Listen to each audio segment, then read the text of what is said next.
Hello, everyone, and welcome to another episode of From Tip to Tail. This podcast is brought to you by Ku'ulei. Ku'ulei is the only dedicated crowdfunding platform built specifically for animal welfare organizations worldwide. My name is Bridget. And I'm Sydney. Here on From Tip to Tail, we are bringing you raw, unscripted stories from animal welfare leaders. Together, we'll dive into the work that they do, the struggles they face, and the lives that are saved along the way. Today, we're talking to Ku'ulei of PAWS of Hawaii. They are a local 501c3 nonprofit animal rescue on the island of Oahu. They are a foster-based organization and work primarily in the homeless camps in Oahu, helping to care for, take in, and adopt out the animals in need.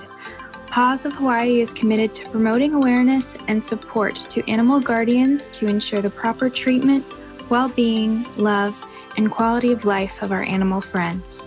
So, let's get started. Hi there, Ku'ulei. Yes? Perfectly. Did I? Okay. Thank goodness. Oh, so we're so happy to be able to connect with you on your beautiful island. So which island are you actually on right now? So we're located on the island of Oahu, and we're based mostly right in the center. We do most of our adoptions, in the Honolulu area. So we are on the busiest island, so it's kind of the epicenter of the state's population and everything. Wow. Yeah, it looks so gorgeous. I mean, Sydney and I both would love to. I mean, of course, we've been trapped in our apartments for the past few months, so I'm sure if you're going to quarantine, you might as well quarantine in Hawaii. Right? Oh my gosh. So speaking of, first things first, before we get into a little bit of the history, how have things been going through quarantine? Have you? So there's a few different things I've actually noticed with the quarantine and how it's affecting people and animals and the relationship and everything like that. Now, with quarantine, we have seen such a huge increase on people being interested in adoption.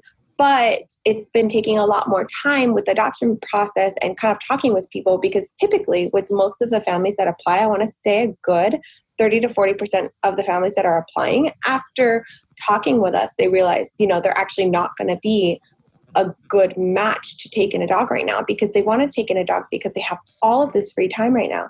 But understanding that the second that they go back to work, likely the animal is going to be returned or just become very uncomfortable with being home for 10 plus hours a day, because they go back to a really full, busy schedule of, work and kids and everything else.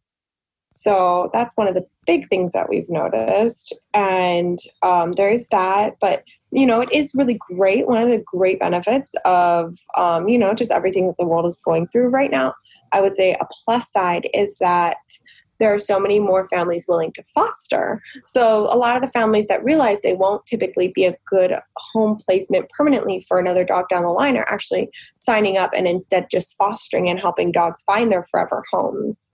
So we've had a big increase in foster parents, and really we haven't had any dogs that have come in that have been without a foster. They all have just been able to go to the foster same day that they come in and finish their medical care.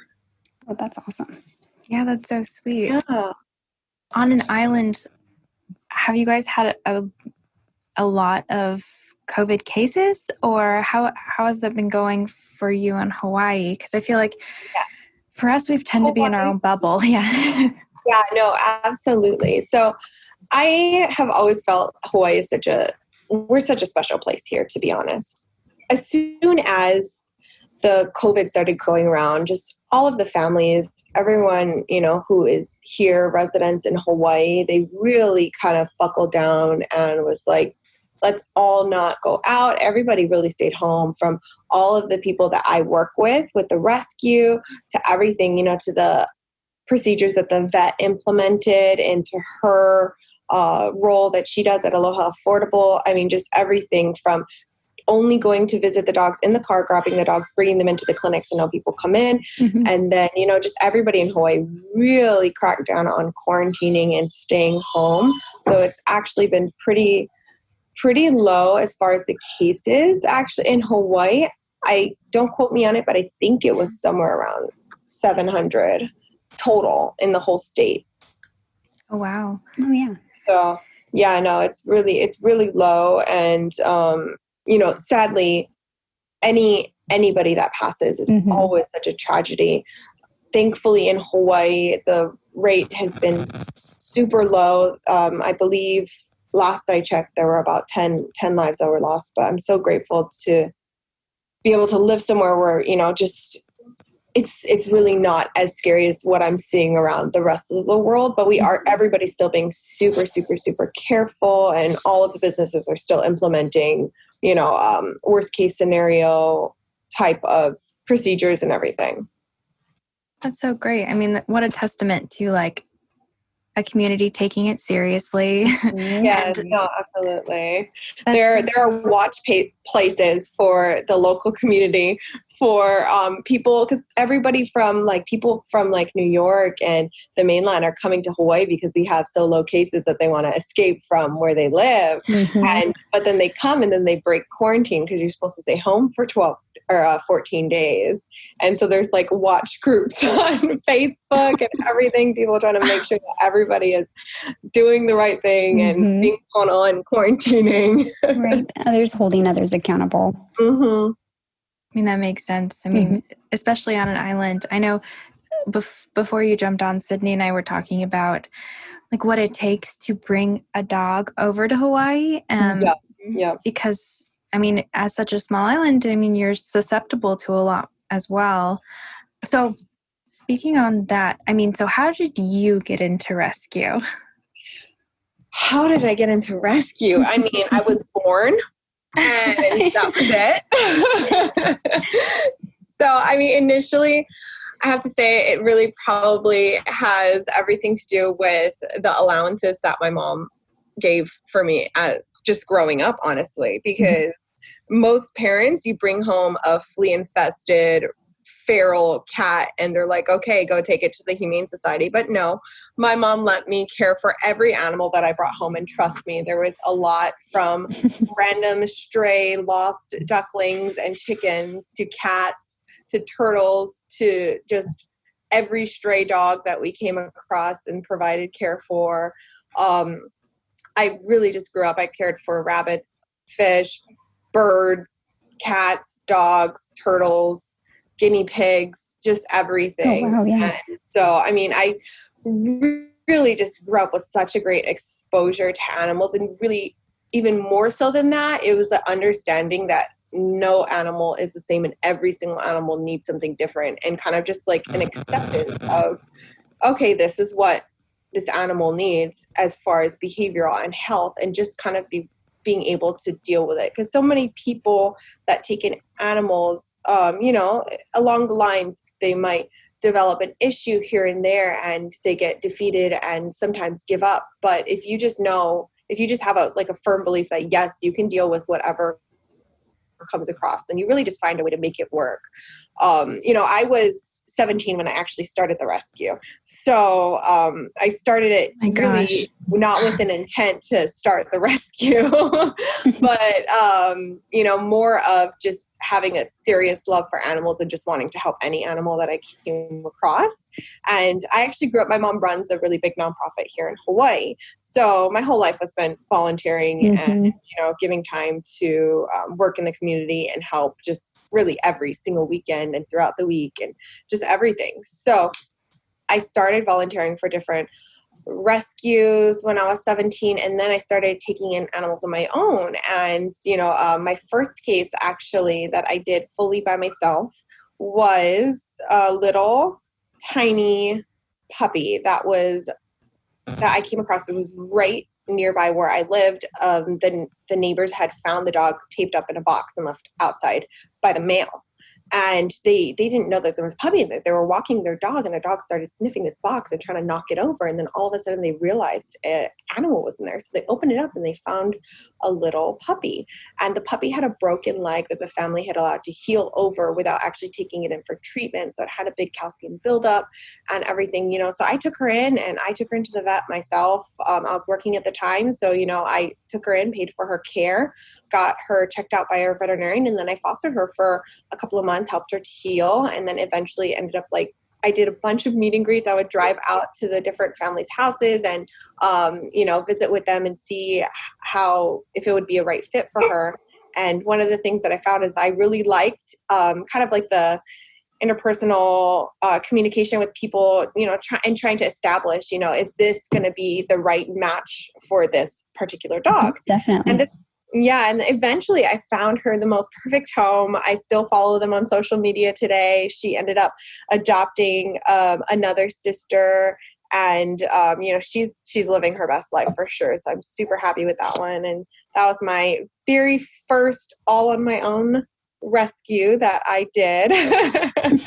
And it kind of just grew from there. And from there I would rescue a couple dogs here and there, and just kind of do the same thing, really just slow, and just ensuring that each one found the right fit. And then when I was around 18 or 19 was when we really established the actual rescue. We started doing more intakes, and I found that I really just needed a means to find the dogs a really great home.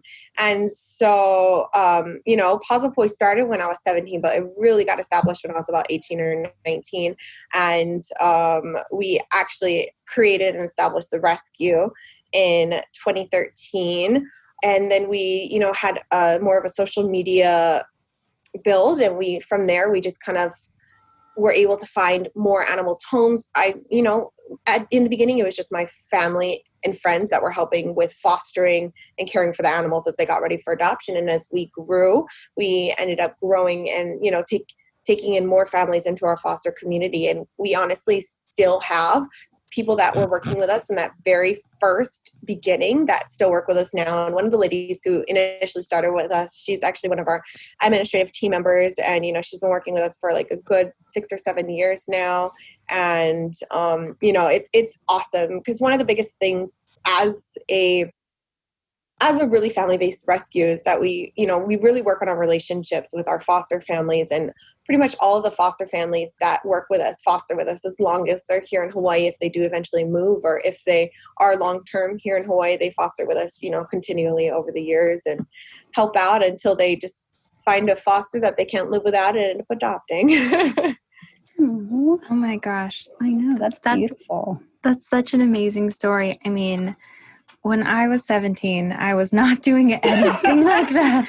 Right? Oh, I was just thinking that. I was like, oh my gosh, I was so not doing, to my full potential at 17 like you. I think it was just really the level of responsibility that was put upon me for, this is your animal, you need to care for your animal. Because when I was, how old was I? When I was 15, I believe, I got a puppy that was 12 hours old. And, I took her in. She was frozen like an ice cube. And she honestly was my first one that I did on my own. But, I still kind of had a little bit of help from my mom at that time. Actually, I think I was 16. Yeah, because it was when I got my first job. And so I was caring for this puppy, and she was literally this little frozen ice cube puppy. She ended up having 2 bacterial infections back to back that we had to treat and care for. I literally didn't think she was going to live past 4 months. I was like happy to get every single day that I got with her. And I can't keep talking. She, if you actually look at my house, she's the one who's all over all of my walls. But I got a good 8 years with her.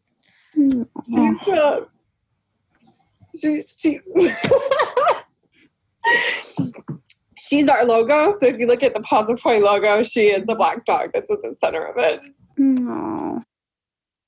Oh my gosh. And she was so lucky to have you. I mean, just to think if she had encountered anyone else, who knows what would have happened. But because you were there and you're like, listen, like, I have the resources. Sure, I'm 16, but I have a job and I'm going to spend whatever I can to make sure that you're happy and healthy. Yeah. That's amazing. At 4 months old, she actually, needed a cyst removed, a surgery. And so I was working in Jamba Juice. So I paid for her surgery.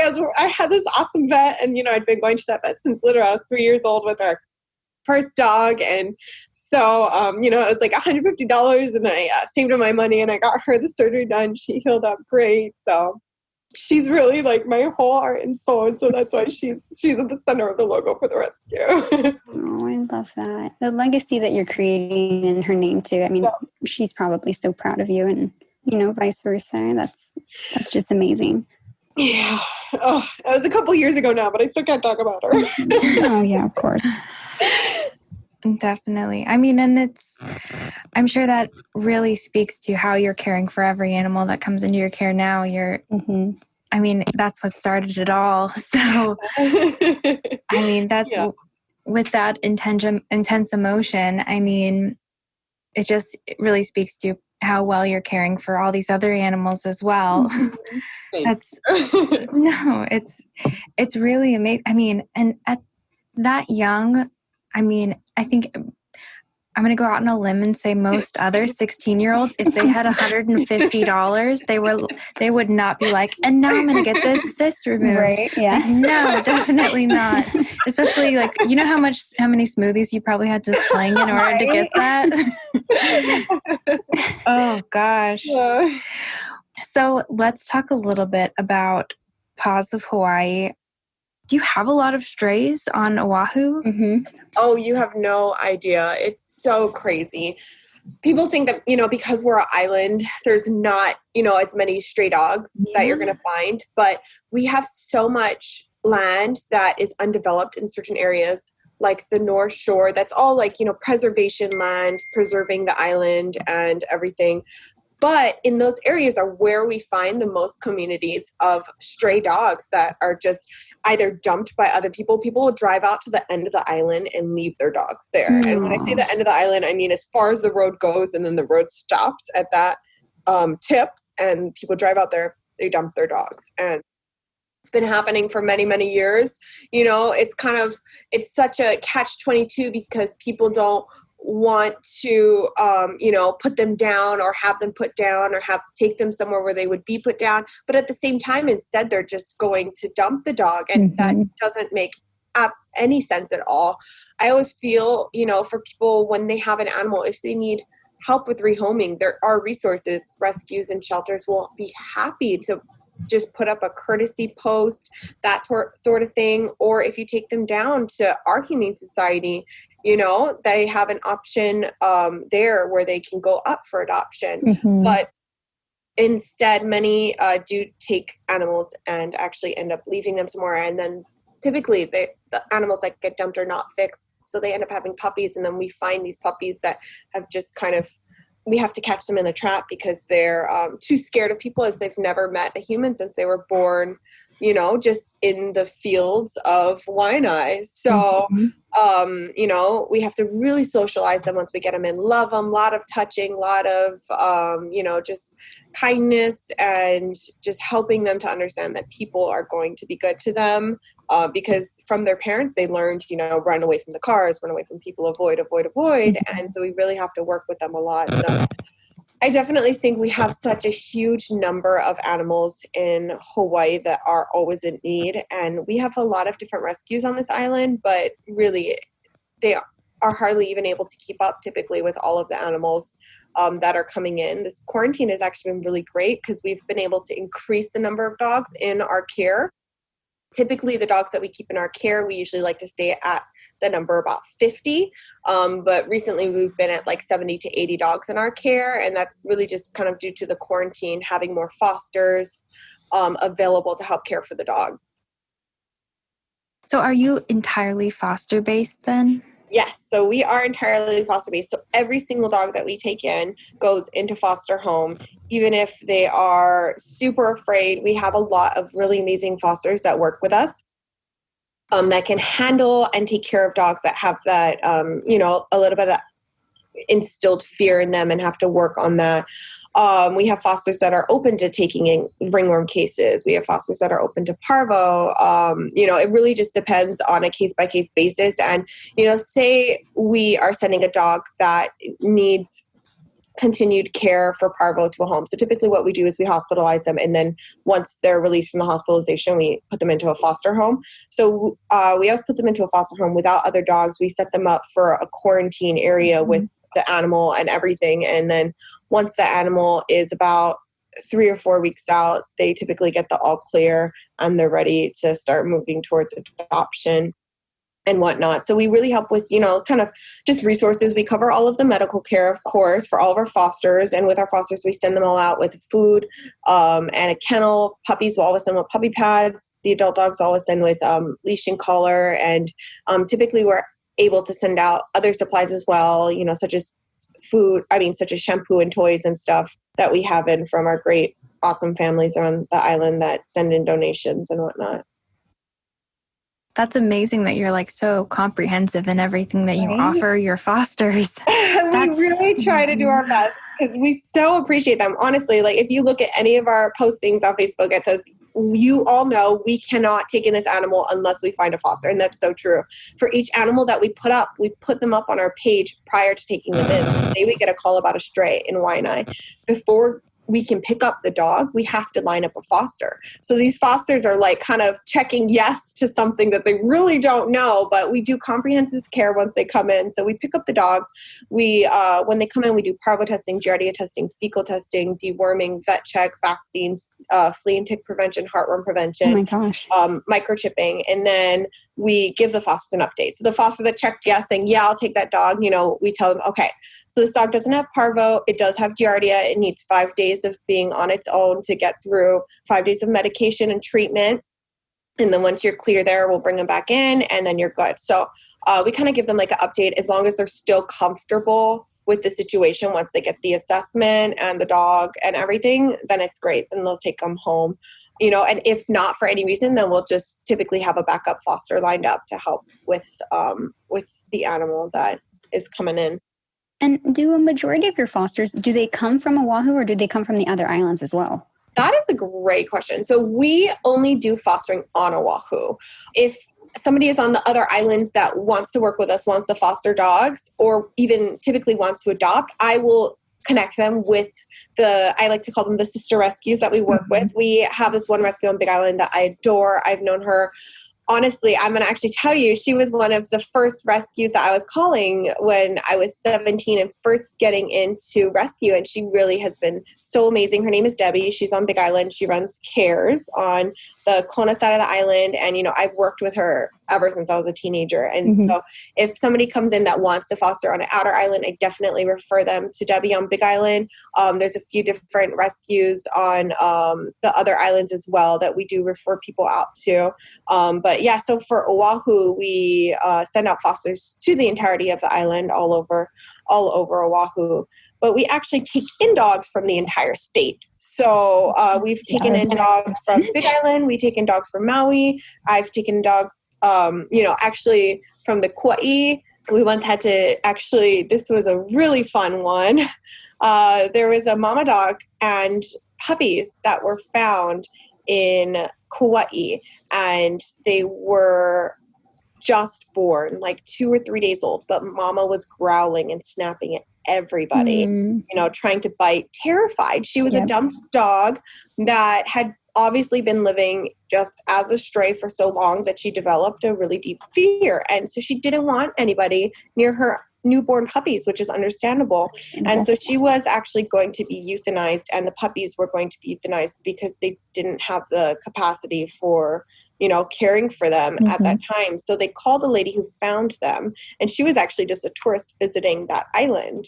And so she had called all the different rescues, and we ended up saying, yes, we can. So we chartered a plane, flew over to Kauai, picked up the mama and the puppies and brought them back to Oahu. Oh my and gosh. They actually lived with me at my house until they were ready for adoption. That's amazing. Oh, I love that. Wow. And so you were able to socialize them enough that they came around? No, it's actually such a great story because the lady that was visiting Maui lived on Oahu. And so she flew back to Oahu. I cared for Mama and puppies, and then she ended up adopting Mama after she was ready for adoption. So it was actually really fantastic because not just anybody would have been able to take in that dog. By the time she was ready for adoption, she was a lot better, but still very, very shy, and of course going to need that future care and everything. But, this was a good, I want to say 5 or maybe 6 years ago now. So, she's been with her human ever since. So. I love that. What a coincidence that she was actually from Oahu. Yes, I know. It's so great. She's like, we don't know what to do because we're just visiting this island, and it's so amazing. And we love doing outer island rescues too, just because we know, Oahu really is the epicenter of the state, and we have so many adopters looking for dogs here. So we'll help out with cases that are on islands like Molokai, where really the population is so low that there are honestly so many dogs, even young puppies, that go without being able to find homes.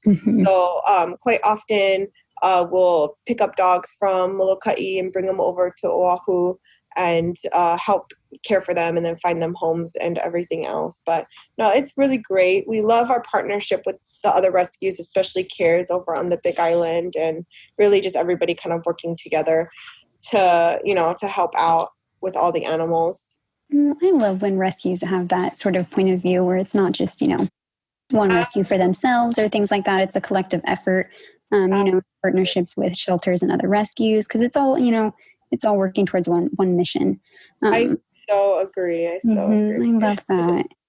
Yeah, especially since this woman, it sounds like she really sowed a seed in you and made you realize no, this is possible. You could do this. Yeah. You could start your own rescue. Absolutely. No, she's so amazing and I love her. And, she's so fantastic. Debbie is great. Anybody that talks to her just loves her. She's so wonderful. So yeah, no, it's so funny because I initially had reached out to her early when I first turned 17 because I wanted to foster a golden retriever that they had because he was super, super old.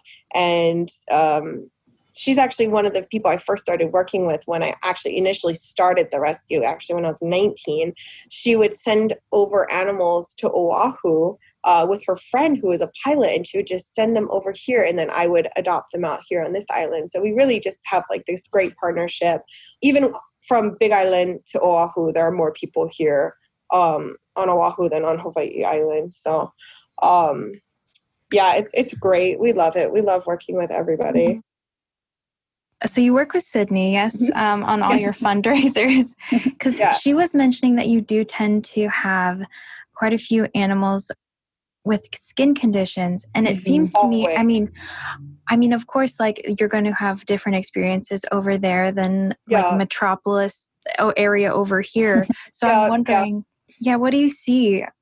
So one of our biggest skin conditions that we see is actually a condition called Demodex, which is a form of mange, but it's a non-contagious form of mange that is more genetically passed from mother to puppy. And we see that one all the time. Another one is we see a lot of bad flea allergies and then combated with sunburns. A lot of the dogs that we get in have this really red, puffy, sunburnt skin, or they have flea allergies, really agitated skin. We get so many completely naked, red, swollen, infected dogs all the time. It's super, super, super common because, to be 100% honest, a lot of people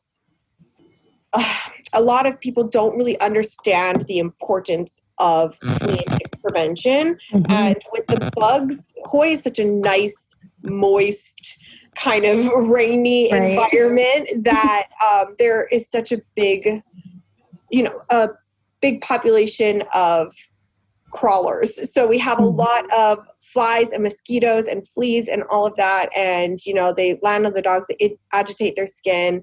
The fleas cause the dogs to just kind of eat at themselves, and they end up losing hair and all of this stuff. And so we really have to treat for flea allergies a lot. We actually have this one girl in right now. Her name is Ipo. She is beautiful. She's so sweet. She's a little Pomeranian mix, and she was just found as a stray. She went on the 24-hour or 48-hour hold. Nobody ended up claiming her, and so she came into our care for fostering and adoption, and she was just completely naked and red because she was living outside, and she had a severe flea allergy combated with just severe itchiness, scratching. All of her hair was just completely fallen out except for her face was the only spot she had hair on still.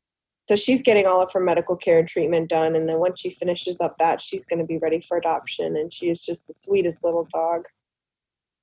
I can't even. Well, and what would you say, I guess, for those skin? Because I know with a lot of skin cases, perhaps they maybe take a bit of a longer time to recover, to fully heal. What would you say is like the average period of time of recovery for those animals that you take in?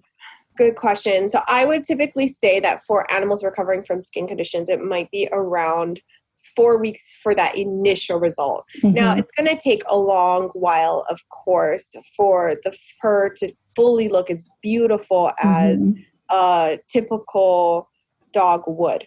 But within those first 4 weeks, you're going to see a very nice initial result of, wow, this dog looks completely better. The redness has gone down, the swelling, the scratching, and everything is feeling a lot better in the dog. And one of the first things that we do is we put the dog in on flea and tick prevention, which really helps to combat the initial issues. We'll do skin testing, skin scrapes, and all of that stuff.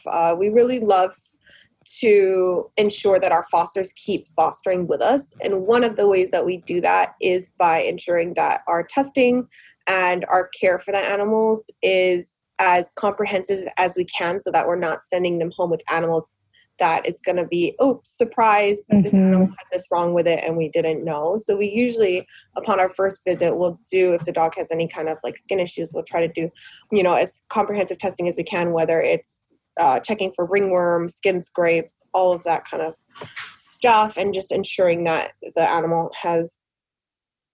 we have a full understanding of what is going on with the animal. No, I love that. I love that you're so comprehensive and so thorough and, giving an animal to a foster. I feel like it's almost easier to foster for that sort of rescue that's going to, take every measure and do everything possible to make sure that you're getting that pet with everything that it needs to succeed. Yeah.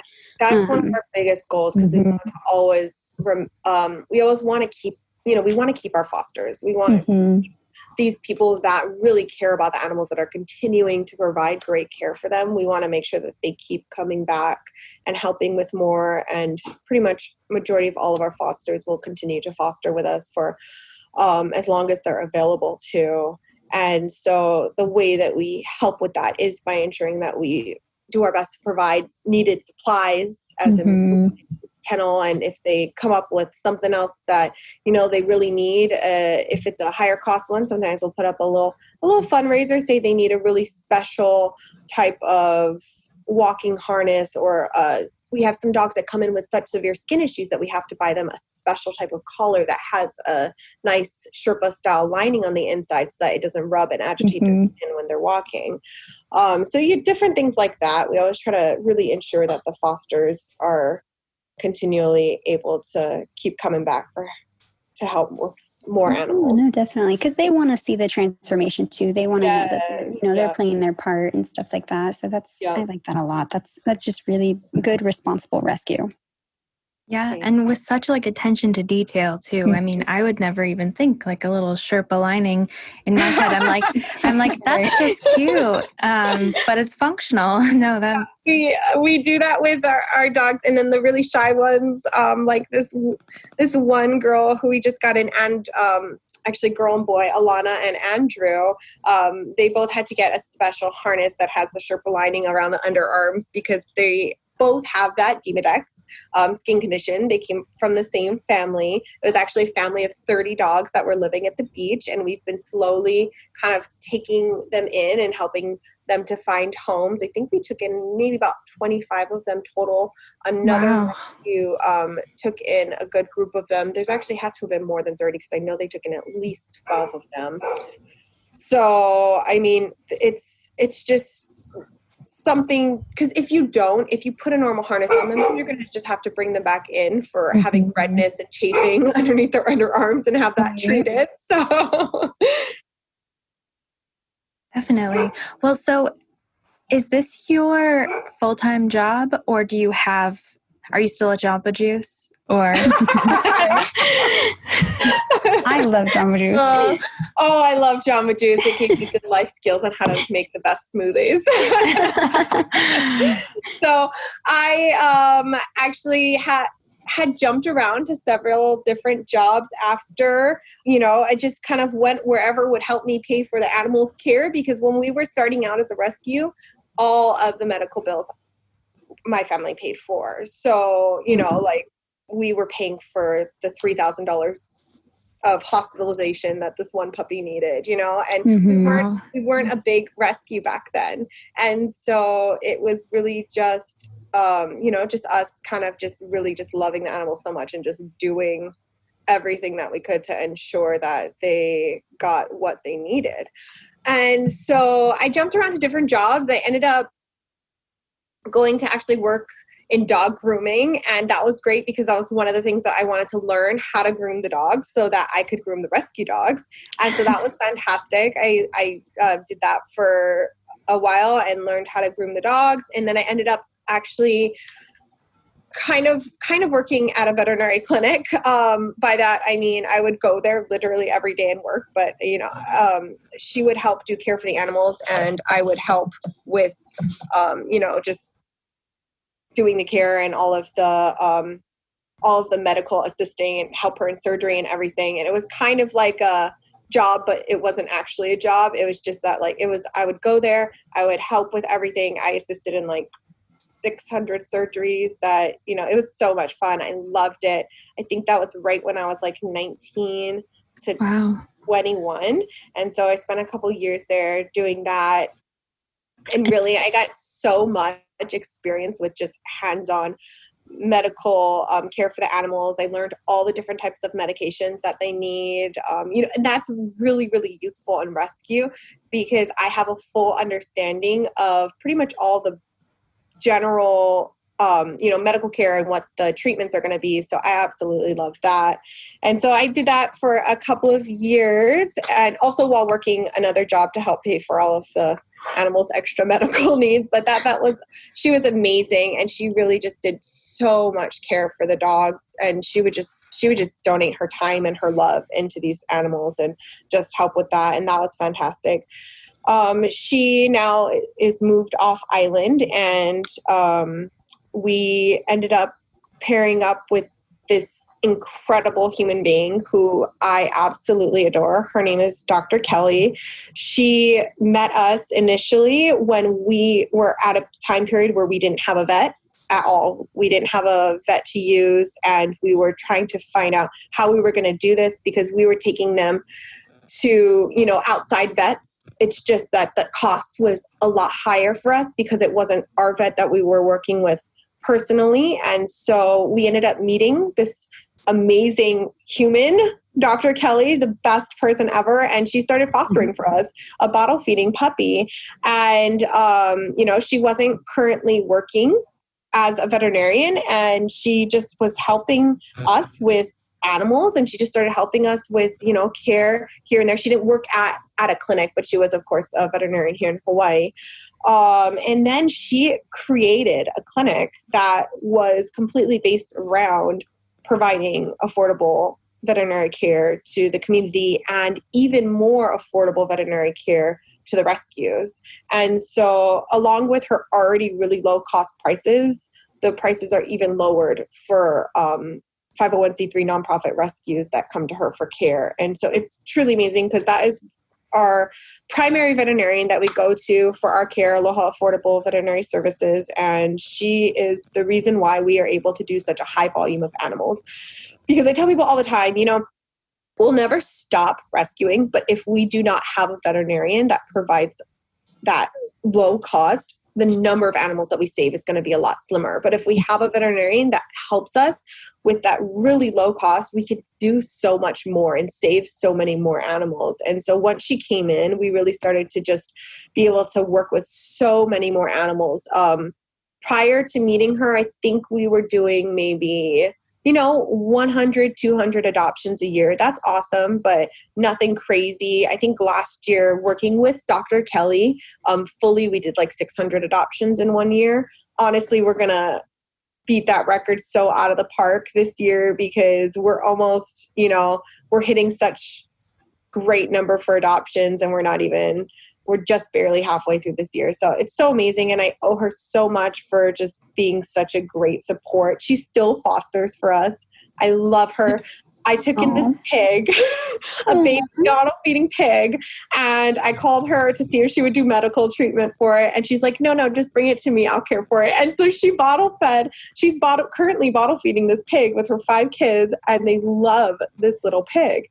And they're helping to care for the pig. And once he's ready for adoption, we're going to put him up for adoption and find a really great home for him. But I mean, it just kind of goes to show her heart for the animals and how much she loves and cares for them. So, I love that. That's so adorable. I've heard actually such great things about having a pig for a pet too.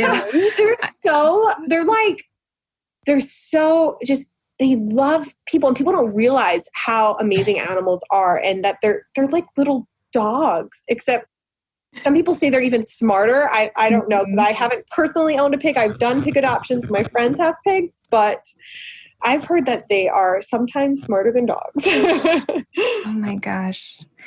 That's so amazing. And I mean, I love that she's like doing all this for the community too, because I think so many people say this, like, they're like, oh, it costs too much to get my pet like spayed or neutered or to get this medical care. And so they put it off. But it's like, no, the resources are out there. If you look, if you're willing to look a little bit, there are these people with such great hearts that are like, no, like I'll give you low cost this or that, or like partner with a rescue. And I'm sure so many rescues are like, no, we want you to keep your pet in your home. Like, let's help you get this medical care that you need.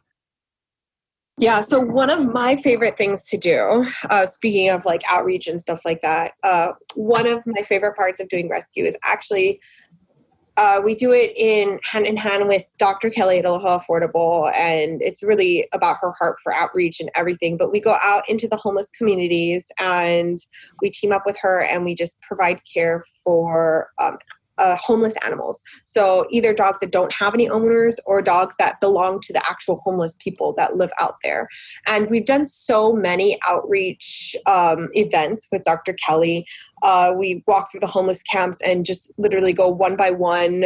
She vet checks the animals, gives vaccinations. We do heartworm testing, flea and tick prevention, test them for bleeding disorders, just ensuring that their overall health is good.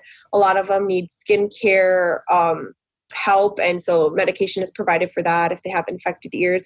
And this is all something that, is just all about her heart for rescue and us just loving to help the animals and kind of pairing with her. One of the big rescues we did actually exactly 1 year ago was out on that west coast I was telling you about, where all of the animals get dumped. So all the way out on the west side at the absolute end of the island, there were, I want to say, about 80 dogs that were living there and being cared for by just really the community of the homeless people and everybody around there. 80 dogs that were dumped by their human owners out on that side of the island. And, and so we went out there in 1 day.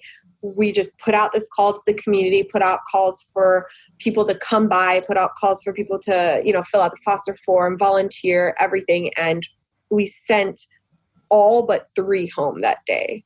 Every single dog except for 3 dogs went home on that day and found a place. And before they went home, Dr. Kelly did the full spectrum. They got vaccines, every single dog. It was the most amazing thing. I have a video of it. I have to send it to you because it was the best day ever. The dogs came in and we had a full train of stations. The first stop was putting a leash and collar on the dog. Second stop was a full bathing station. Third stop, we had a groomer that came out. She did their ears and their nails. And next stop was tick and flea picking. There were literally ladies there with tweezers picking and cleaning all of the ticks and stuff off. God. And then there was the veterinary station, and they went through, they got scanned for microchips to make sure they didn't have anybody looking for them. And then they got full vaccinations, testing, flea and tick treatment, heartworm prevention, heartworm testing, all of that done that day. And we had these amazing donors.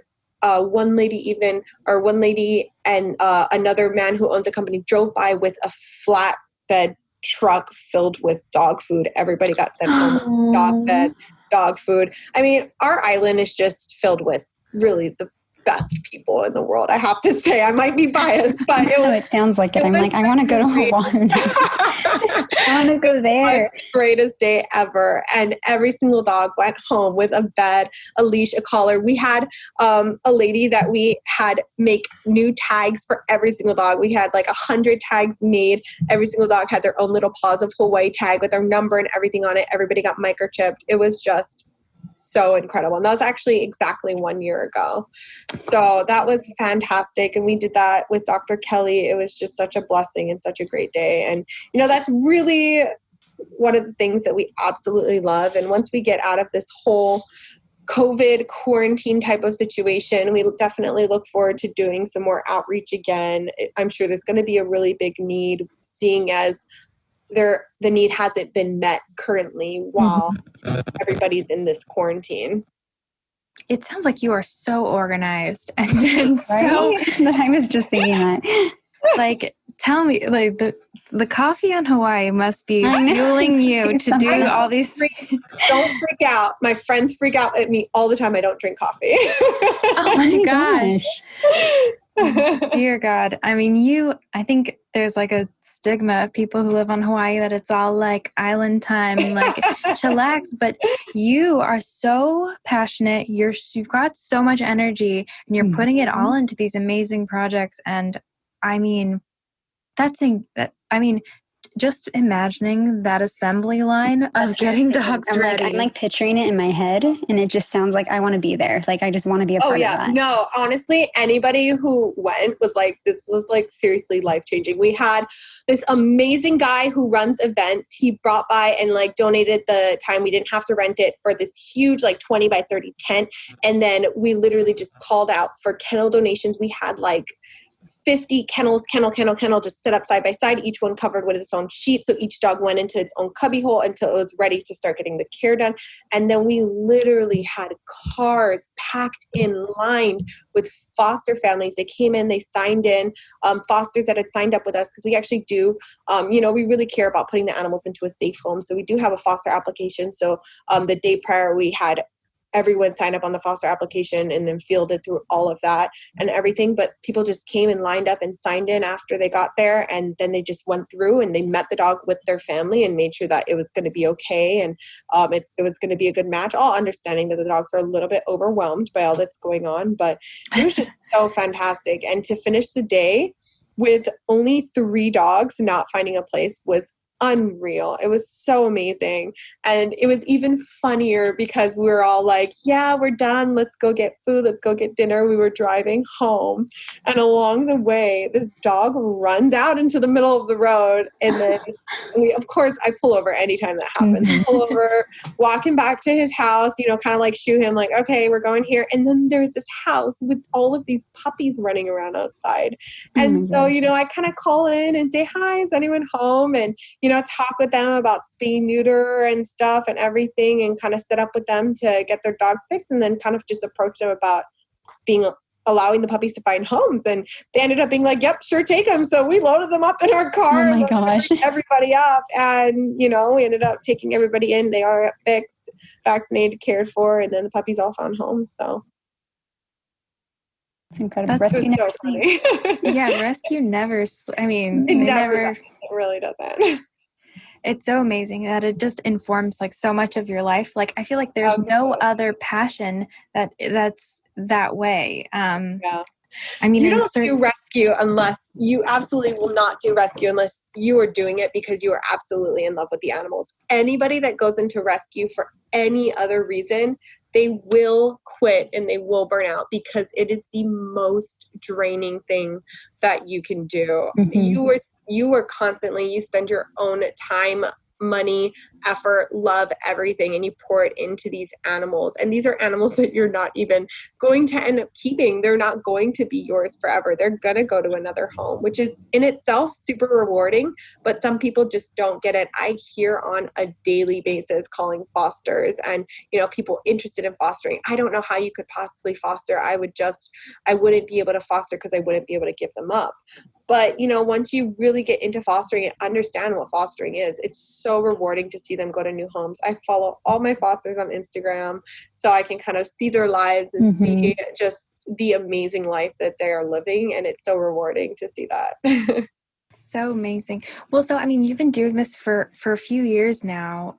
So it sounds like you have just, I mean, so many like sister organizations, friends, vets, like all these amazing people that are feeding into this mission that your rescue has. How many people are actually working in the rescue alone?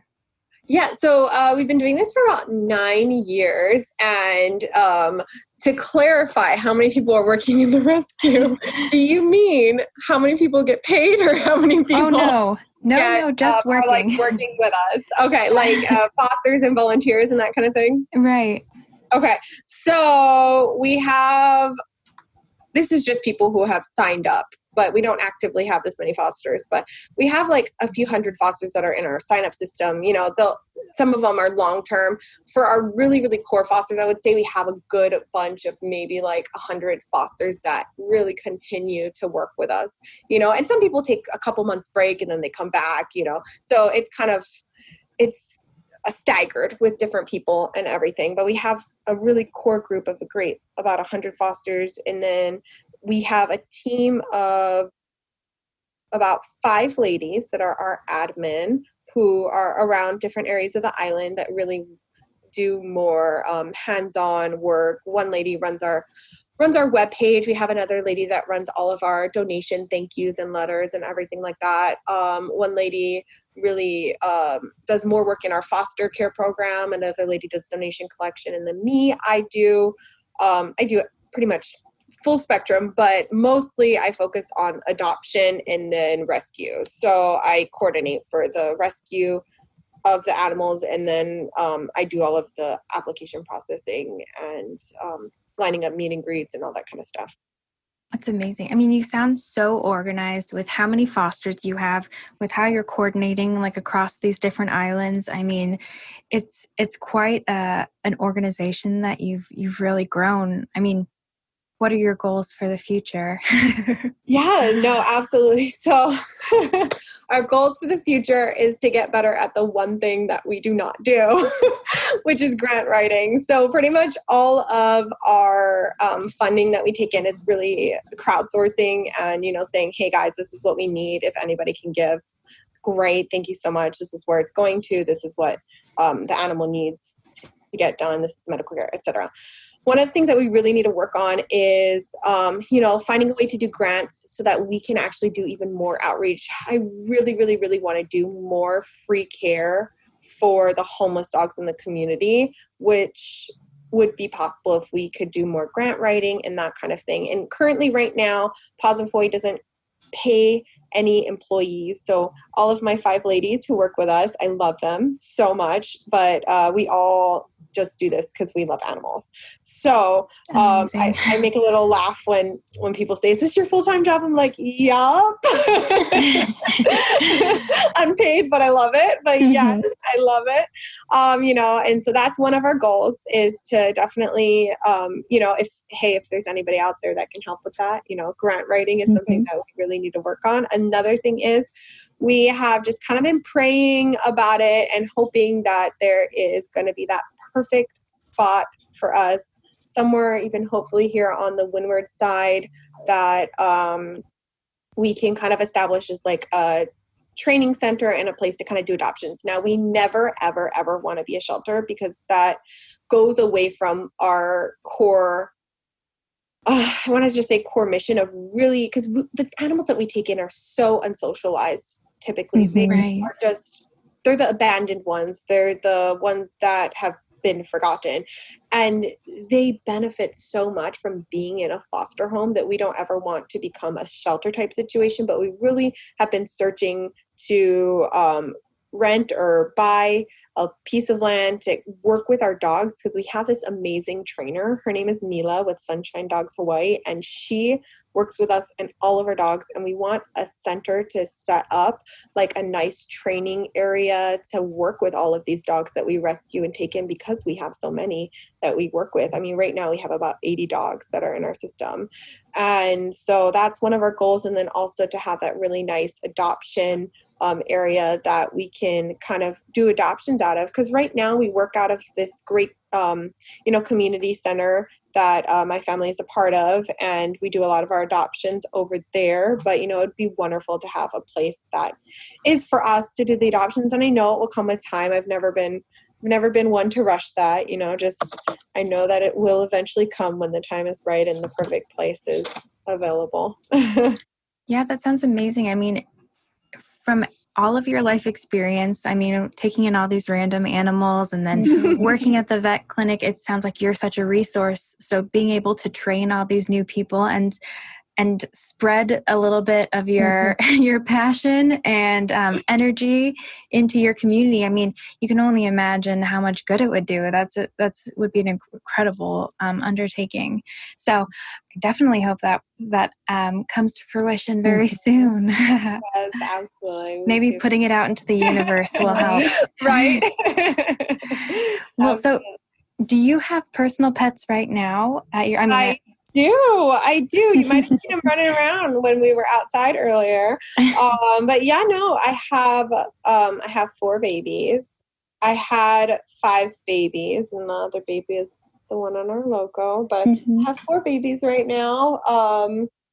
The most recent one I actually adopted last year, and I took her in completely not knowing any of her issues until after I got there. But I went there just like, okay, this is going to be my dog. We're going to take her, whatever. And when I got her home, I was just laughing at myself, because of course I would pick the one golden retriever in this world that bites people. But it was so good. I loved it. The reason why I love golden retrievers so much is because my first baby girl, she was half golden retriever, and so it's kind of my heart dog.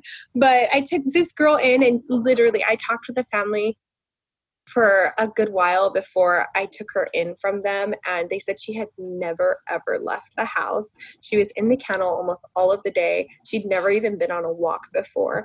And so this poor dog literally would bite at any human that she saw. She was so terrified, and she would not get in the car. She blew her anal glands anytime you tried to pick her up and put her in the car, terrified of the beach.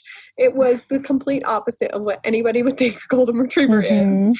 And I was like, nope, we're gonna work with this, because she's definitely not going back. She's staying with me. And so it was just so crazy, because she was so terrified. And when I look at her nowadays, I just laugh. I just think to myself, man, if that family could see you now, they would be so mad they gave you up. She is the perfect dog now. She still has her quirks because she's still young. She just made 3, so she's still really fun and outgoing, puppy stage.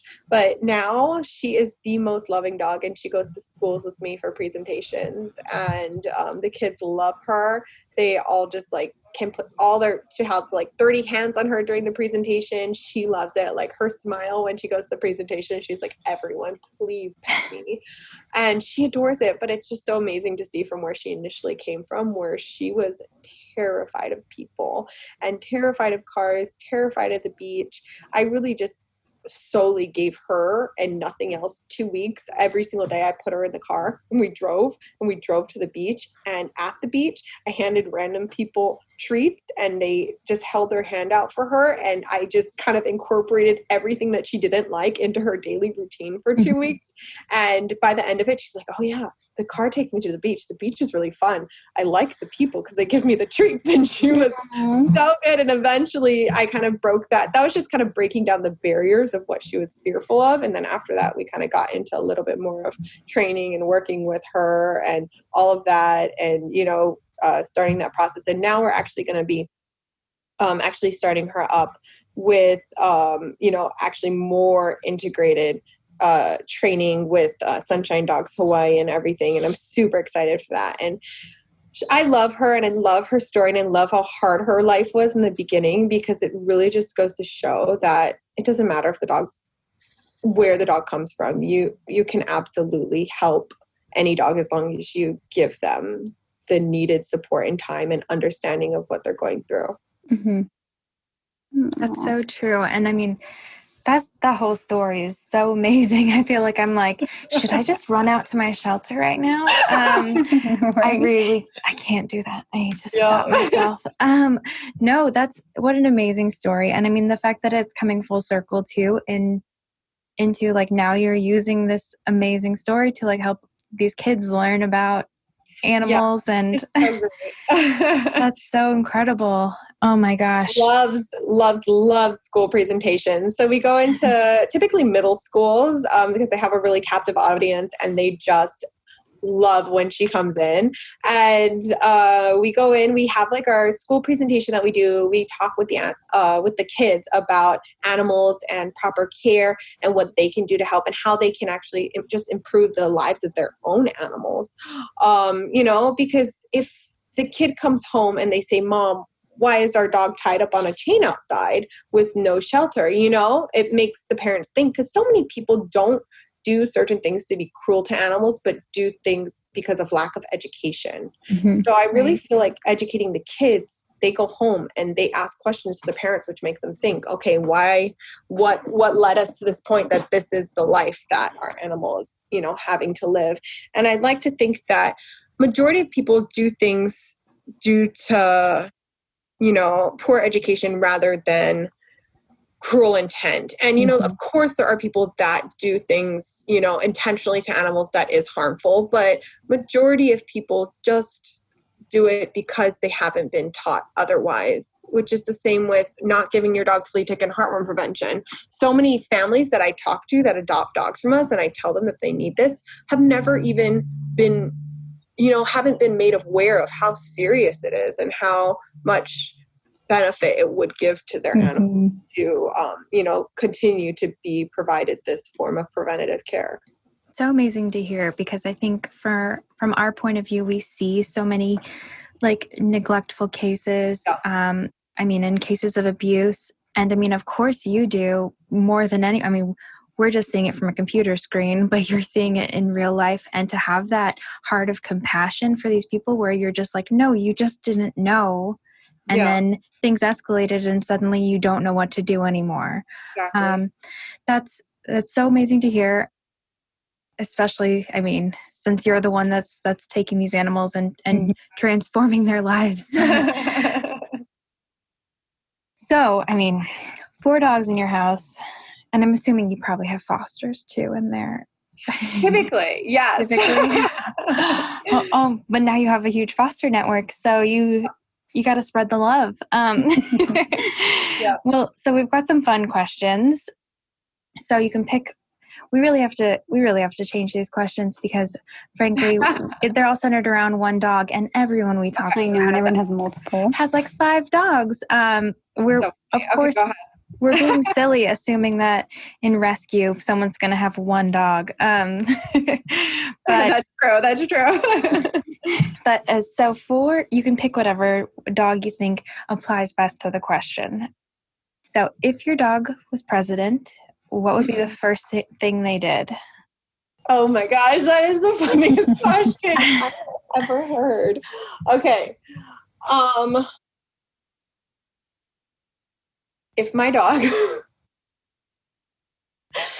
was president, she would advocate that every single dog owner has to take their animal to the beach or on a hike at least once a week. That is literally their happy place. They love it.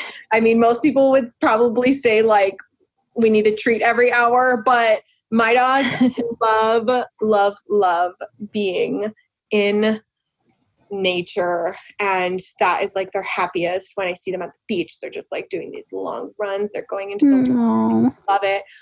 My three girls that I had from when I was like 16 or 17, they would go swimming out in the water, and they would go all the way out. Like they would go like they're trying to swim out to Chinaman's Hat. Like they would be like going 100 feet, 200 feet, and then they would come turn around and swim back.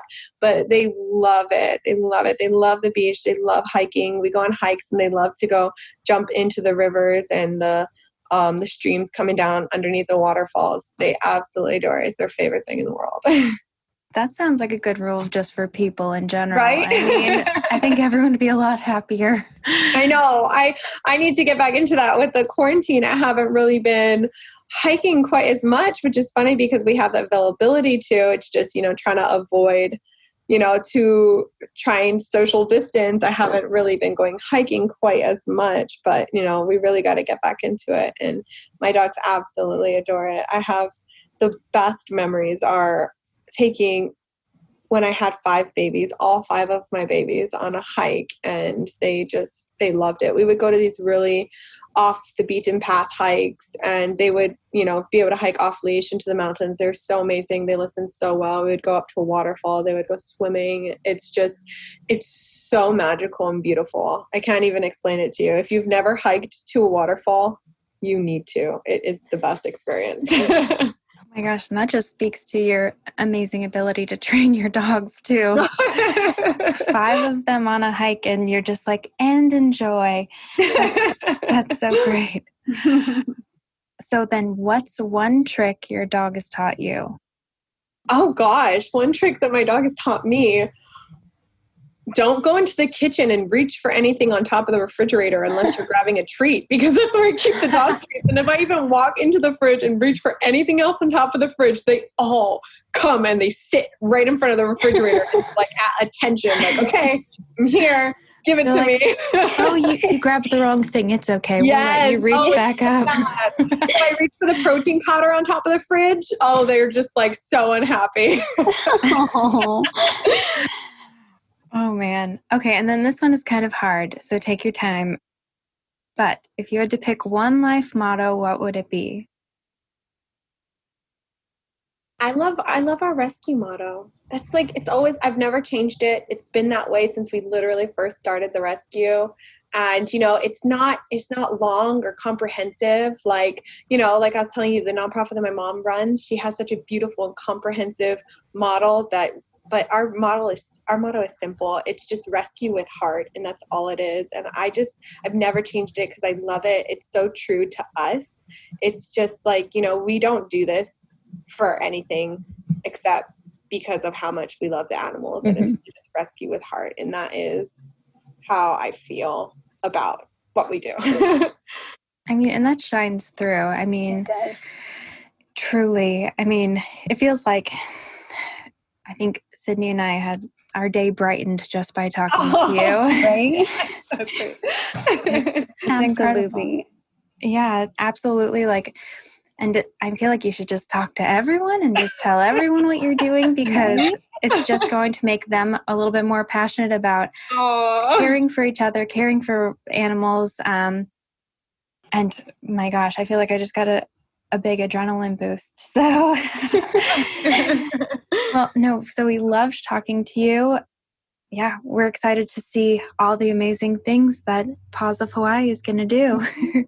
Oh, wonderful. Thank you guys so much for taking the time to chat with us and learn about what and who we are and what we do and everything. And, we love you guys and your support. And, Sydney's messaging me anytime we get in a serious case, and she's like, how can I help? Can we put up a fundraiser on our page? And I love it. It's so amazing. We've got some such amazing donations for like briar rose and stuff, and and everything from your guys sharing of the animal stories and help with that and everything, and like Holokai and the the joint supplements that was sent for him, and the care, and the dog beds and blankets and everything, and we love it. We're so grateful. So thank you. Good. You're so welcome.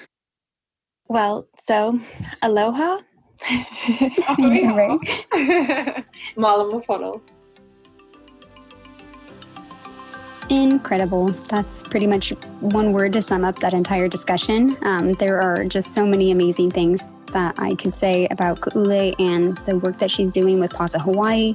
The help that she does with her community, how she uplifts her community, helps homeless populations, dump populations. She's even helping families and locals who have their own pets who may not be able to take care of them properly. She's helping them by educating them and providing them with care. I mean, it's really, really completely endless. She's incredibly comprehensive with how she takes care of her pets, making sure that they have the best quality of life. We're going to put some more information about her organization in our blog and our show notes, so feel free to go ahead and check them out if you'd like more information. I mean, I'm going to end that with the first word I said, just incredible. Absolutely. So don't forget to rate, like, and subscribe. You can also follow us on social media, Twitter, Facebook, Instagram at We Love Cuddly. That's CUDDLY. Thanks so much.